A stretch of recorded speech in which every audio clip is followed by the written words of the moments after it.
সবাই কেমন আছো? আশা করি সবাই ভালো আছে। আজকে বানানো হচ্ছে পনির সবজি, মটর ডাল। তেলটা আমার গরম হয়ে গেছে। এখানে আমি দুটো শুকনো লঙ্কা গোটা জিরে দিয়ে দেবো, আর দিয়ে দিলাম রসুন গ্রেট করে রাখা। এখানে আমি দিয়ে দেবো লবণ, হলুদ,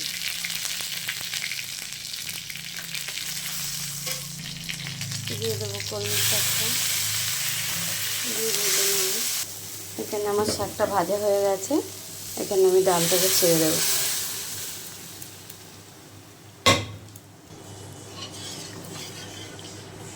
ডালটাকে ফোটার জন্য ছেড়ে দেবো।